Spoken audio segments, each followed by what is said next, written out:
Coming up, Walter Williams and Ashleigh Mac join the show for another yarn over the back fence with special guest River 949's boss, David Wiltshire. We talk Ipswich radio history, how River 949 got here, and what the future might hold for radio. Also in this episode, expect a rates rise at Thursday's council budget meeting, FOGO bins for every household, last call for feedback on the city's draft planning scheme, the ridiculous new 40k speed limits in Ipswich CBD, we ask, did anyone see a horse race at the Ipswich Cup? And the Spark Festival fires up for another year. It's Monday, June 19, 2023, and I'm Alan Roebuck.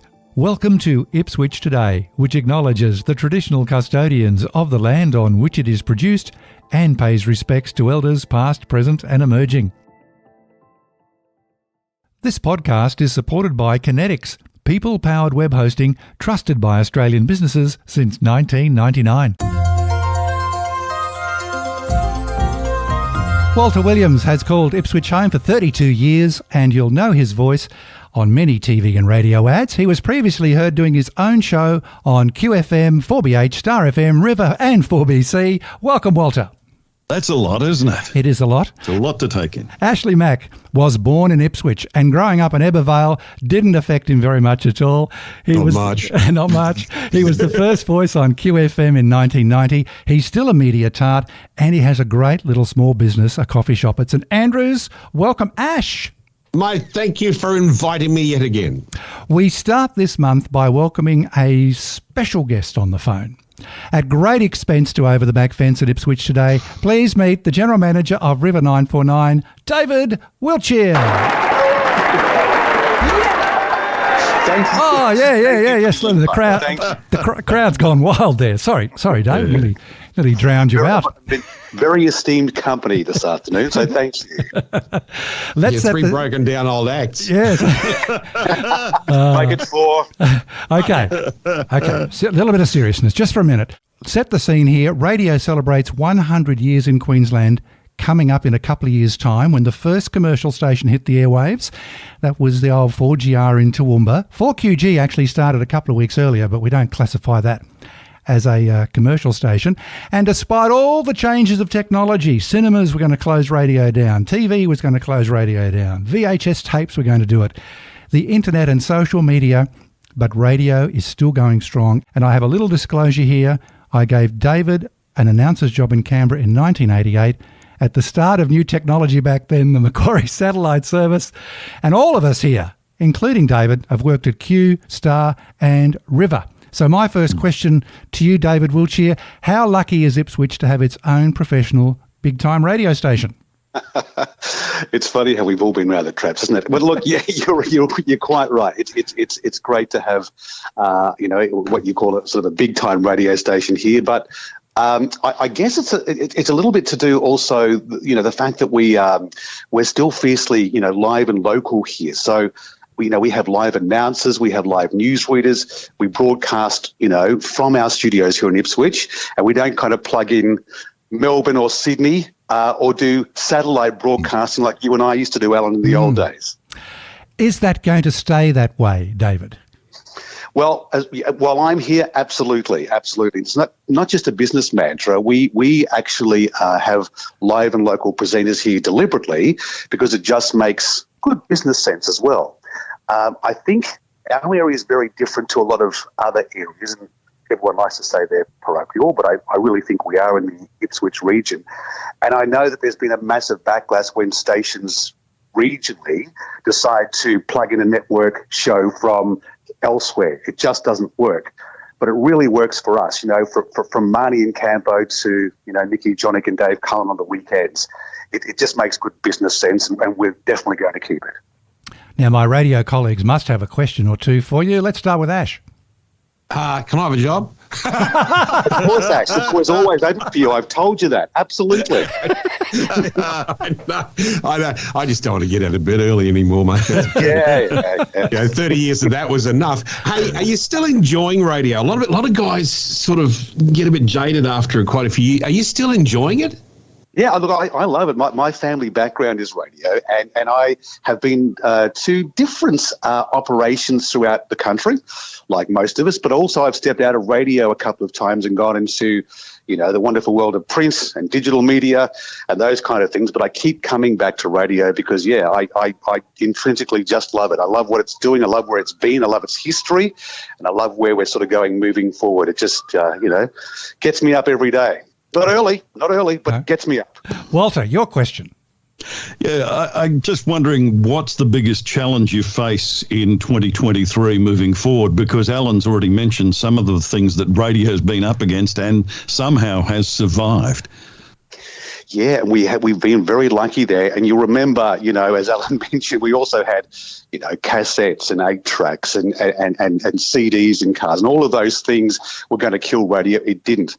What is having a little bit of effect, though, is digital and also streaming options that people have now. So demographically, the station audience, it isn't what it used to be. So we don't have too many contemporary hit radio stations anymore. That is stations playing, top 40, because the audience has changed there. So we really find ourselves now in radio looking at a lot older audiences now, but catering for those people as opposed to, when we were kids and we had to listen to the radio every night. It's very different these days. And whilst it's a challenge, in terms of audience now, we really haven't felt much effect yet. But I think in the future, yes, it might be something a bit more serious. But at the moment, we're fine. Yeah, I was going to say, David, how do you go about getting new talent these days? Because once upon a time, you could stuff a guy on midnight to dawn in Upper Whoop Whoop, and he could develop his skills. But those jobs aren't available anymore. How do you find talent? Yeah, you're right. And look, the old feeder system was great because, as you remember, we had so many great country and regional stations that had a full lineup of announcers. And, you'd start off there and you do your nights, you work your way up to breakfast in a bigger market. So the pool of announcers that you used to have was incredible. And that's not there anymore. So what a lot of stations doing now is pulling talent from street crew or, comedians or other industries to put them on air. But in terms of how we source radio announcers here, thankfully we have a very large network around the country, the Australian Radio Network, and we have 52 radio stations that we can sort of draw on to source good talent. David, the history of the station is blurred for a lot of people. I'm talking about River now. Many locals still think it is or was 4IP. Can you just set the record straight for that? A lot of confusion with the locals as well. But essentially what happened is that 4IP started broadcasting here in Ipswich about 1935 and went through various owners, and it was purchased by Sir Frank Moore in 1963, and then Sir Frank and the team turned it into one of the most successful radio stations in Australia with formatted radio that hadn't been heard of before.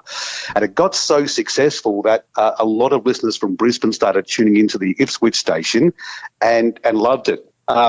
Allegedly, they couldn't sort of make a quid around here, so they moved their operation, their studios and transmitter to Brisbane just after the floods in 74, 75. Now, if I can just pause you there, some people will be old enough to remember this. Colourful 4IP, here's one of the good guys, David Greenwood. Morning.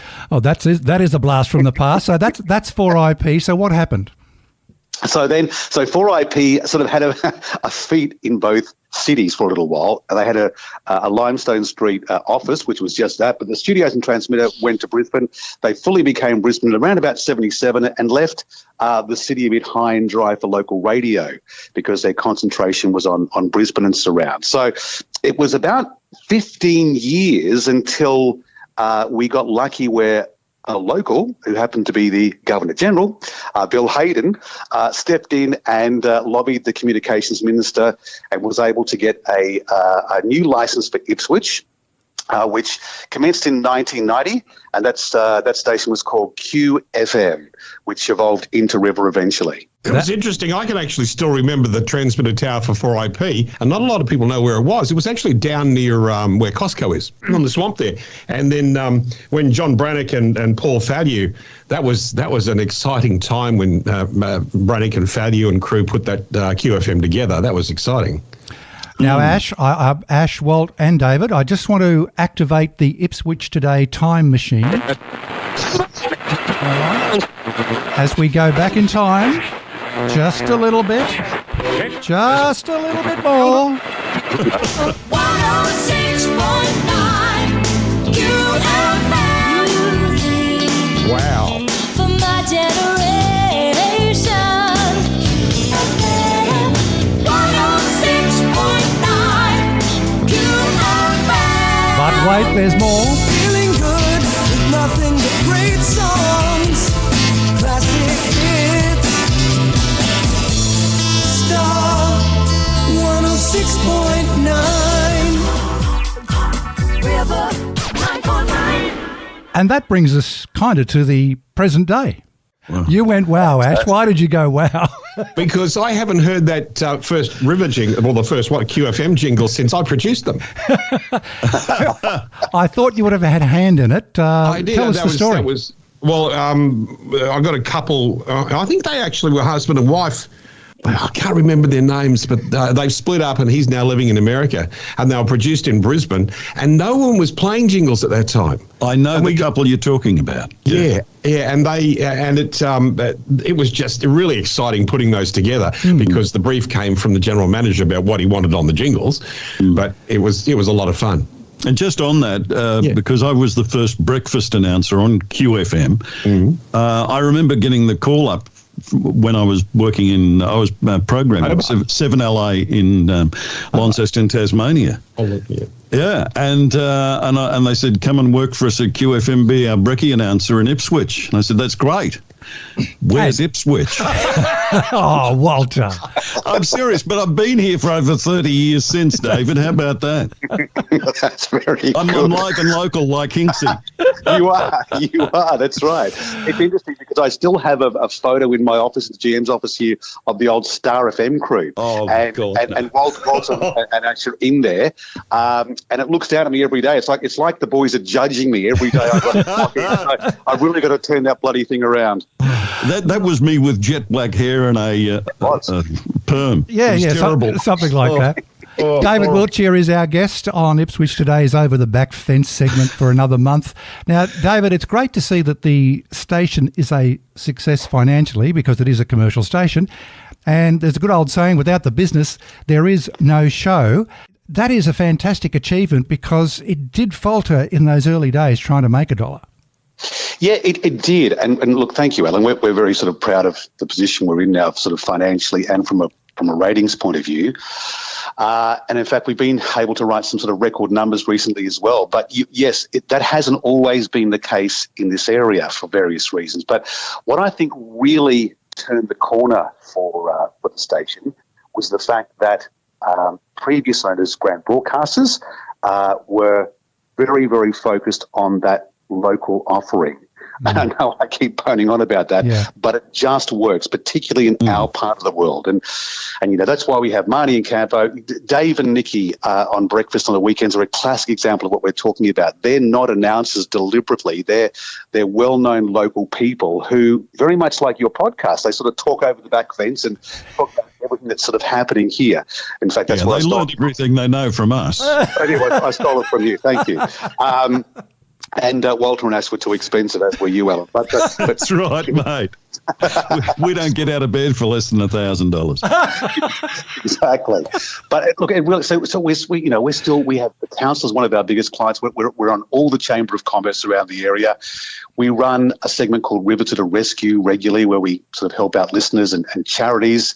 And one thing that I'm very proud of is because we have that sort of local talent here with announcers and journos, we can provide that vital emergency broadcasting that we do. So recent floods is an example, and what I was really encouraged by is the police were telling residents to listen to River to get the updated information on what was happening with the floods. So those kind of things, really help us with that local mantra that we have. And the Chamber of Commerce in Ipswich sort of, they awarded us their President's Award this year as well, which was, recognition of the fact that, we're helping local businesses as well.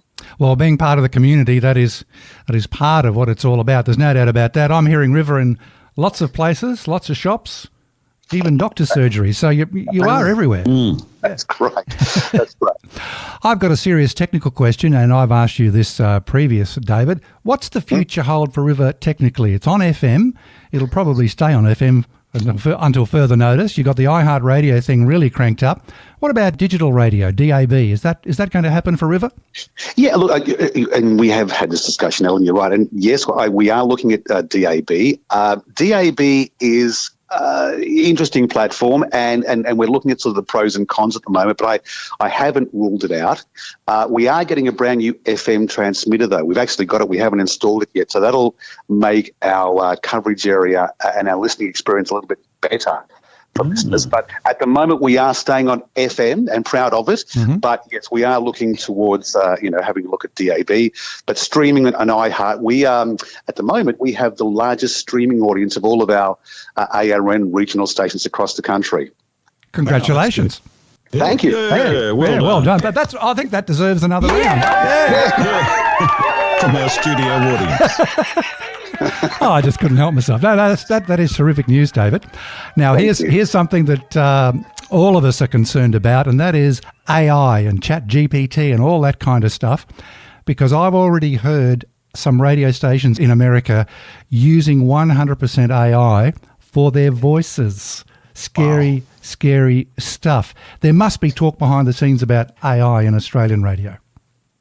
Yeah, there is, and look, it is a concern or an opportunity, depending on what side of the fence you sit on. But from what I've heard of AI now and what they can do with cloning voices is quite remarkable, because you can now have a clone of, say, Walter's voice, for example, and it will sound very similar to him on breakfast. And we'd like to announce that next week we're having Walter on air. He doesn't know it.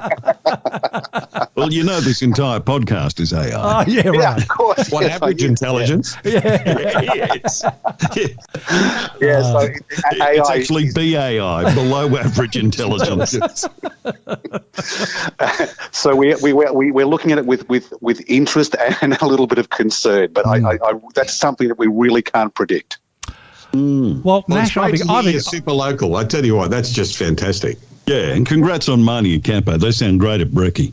Thank you. And they've been doing that for a little while now, so we're lucky to have a fairly stable on-air team. But we did bring in someone new last year, Barry Drinkwater, who also happens to be a local. He owns property in Laidley. So Barry had a big career in 97.3 and 4KQ and FM 104 in the old days. So Barry joined us to do afternoons, and he's been absolutely loving it. So it's good to have him on board as well. But most of the announcers have been here for a while, which is fantastic.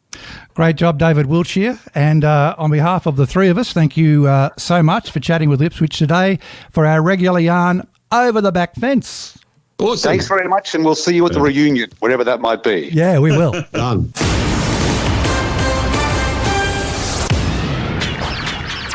On to other things. Ash and Walt, Ipswich City Council, about to release its budget this Thursday, the 22nd at 9am. Funnily enough, there was a media release issued a week or two ago to what I call soften us up for a rate rise. Have you had a chance to look at that? Yeah, and you're right, they're doing it, but it's a fact of life, isn't it? We've got an inflation and cost of living crisis happening. They've got to be able to pay the people who work in the council. They've got to be able to pay for the services. So it's the only one way the prices can go is up. Walter? Yeah, I just wish my business was putting its rates up as often as everyone else seems to be. I was just ordering my latest Nature Bee today, and it's gone up yet again. It never ends, mate. Doesn't matter what is happening out there. Everything's going up in price. It's all inflating. Nature Bee, I haven't heard that for a long time. Reminds me of 4BC, that one. That's how I stay so much more youthful than you two. I think he just did a contra deal and we didn't even notice it. Just slipped it in there. Call that number 1-800. Yeah, the first contra deal on a podcast. One good thing the council is doing, they've introduced these FOGO bins, the food organic, garden organic bins. They're going to make it universal, but I don't know why they're waiting so long. 24.25. There's also a last call for comments on the draft planning scheme. Now, this is so dry, it's like the Sahara or the Simpson Desert to make it more local. But it really is important. because people only seem to be concerned about planning schemes if something pops up down the road or in the neighbourhood they don't like. But now's the chance to have your input into the whole city and make comments. Have you managed to do that yet? It is one of those things that really only it's only your own backyard you worry about, really, isn't it?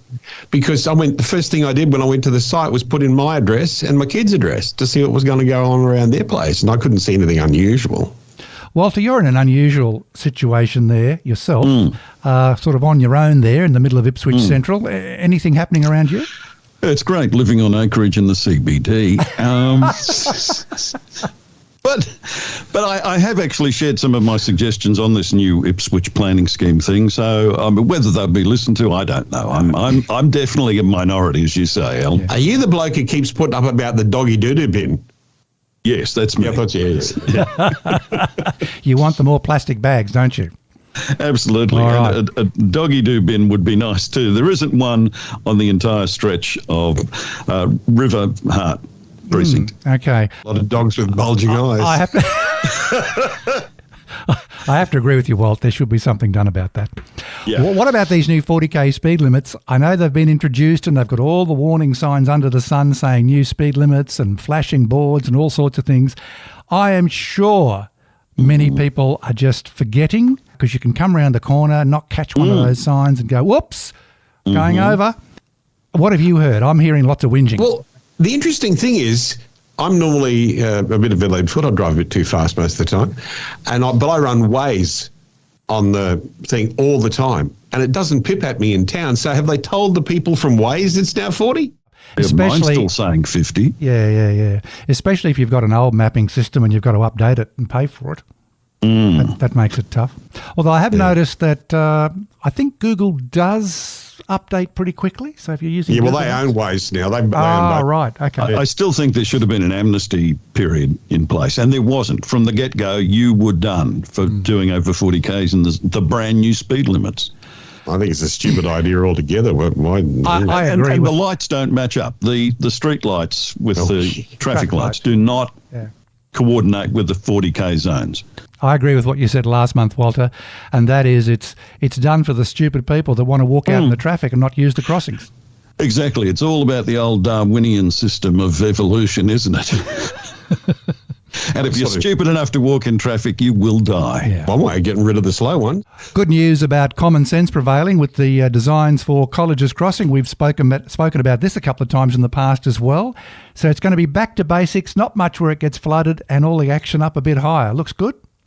That's smart thinking. And that means we might not, next time the big water comes through, we might not lose it for 3 years. Or the big cost attached to it. Yeah. No, it's a good plan. An even better plan would be to put a decent bridge across Colleges Crossing. Oh, there's a whole new discussion.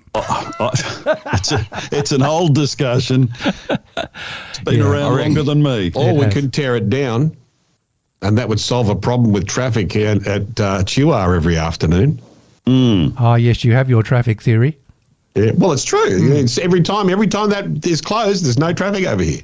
Wow. It's all going over to the north side, to Brisbane side. Yeah, Karana Downs, etc. Yeah, okay. But there are days when you're coming back from Brisbane and you want to avoid the Centenary Highway. What do? You come the back way. And it's such a godsend. So why can't they get a decent crossing at Colleges Crossing? Live up to its name. Did you go to the Ipswich Cup, gentlemen? No. I say that because there will still be people recovering 3 or 4 days after. You know, here's a little fact for you. The Ipswich Cup is the only place where I've done MC work and had full cans thrown at me. How many? Full. Oh, full cans. I thought you were counting them. Full cans. I was on stage at the after party, and they were so full. They mustn't have liked me. I wonder why. But they were throwing full cans at me on stage. What I love about the Ipswich Cup is most people attending never see a horse race. Exactly. And a lot of the people end up taking their shoes off and dancing around their handbags by the end of the night. Yeah, no, it's a big party. It's always so cold, and those girls wear those tiny dresses. You go, what's wrong with you people? No sense, no feeling. Well, by 5 o'clock, someone's crossing the roads at 40 kilometres per hour. Yeah, that's right. Okay, we'll go back to that. No, let's go forward. Stitch and the Switch. Walter, you have been a star at Stitch and the Switch twice now, and it looks like it's coming back every 3 or 4 weeks. Do I take that to mean it's being very successful? It's been very successful, yes, and it's picking up. I think I was a turning point, of course, absolutely, and getting one of the biggest crowds ever. But MC Anthony Lamond is going to be back on Saturday night, the 24th of June. That's this weekend with Steve Allison, Shadwicker, and our local boy, Jake Selway. And if you miss Jake's act, you can always catch him down at your local produce store. Well, you know the one, Harvest Markets. Ah, right. Sorry, I was a bit slow there. He's getting his fruit and veggies free now too. Okay, well, let's see what contra you can squeeze out of this next one. The Spark Festival is coming up, and the program this year looks like it's more than doubled in size, if I'm correct. There's some great attractions packed into the Spark Festival. It really is a new look Ipswich festival without the parade. It has a great lineup. It's always been a great lineup, the Spark Festival, that's for sure. And I love a good street parade as much as the next Ashleigh Mac does. And I want to see it bigger and better than ever before at Spark Festival in 2023. Why aren't they having a parade? I don't know why there's no parade. I guess There used to be. Yeah, there used to be. remember? Very popular. I can only sense or guess that there was a change of regime when it was under administration. Then the new councillors came in, so they've kind of just followed on from that. And, it's not to say that in the future a parade can't come back. I tell you what, though, one of the things they do with Spark is they light up the new council chambers. No, I don't mean they burn it down. This is not Guy Fawkes night. They do the lights on the side of the building. Yeah, it's brilliant. That's a nice piece of technology. I happened to be out driving around the night of the State of Origin, and they lit it up for State of Origin with the two different teams, the Reds and the Blues. It was really good.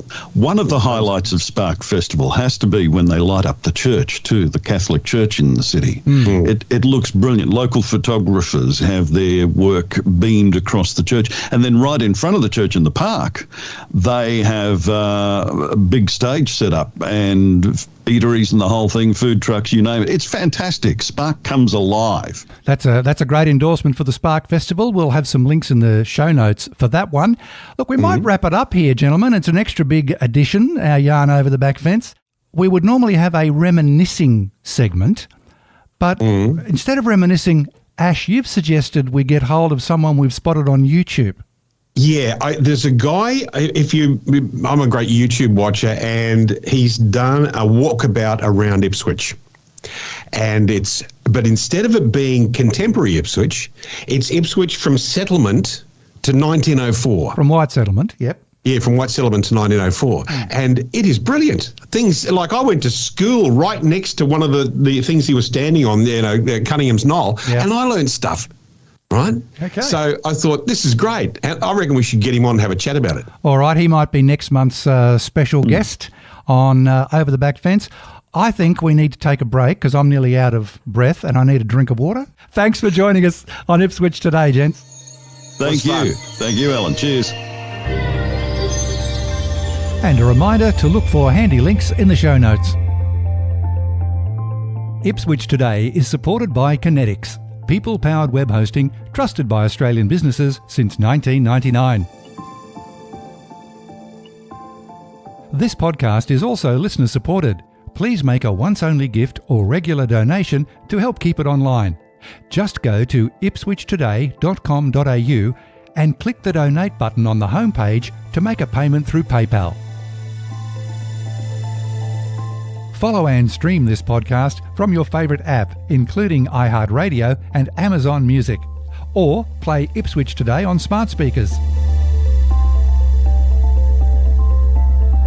Music is supplied by Purple Planet Music. This is Alan Roebuck. Thank you for listening.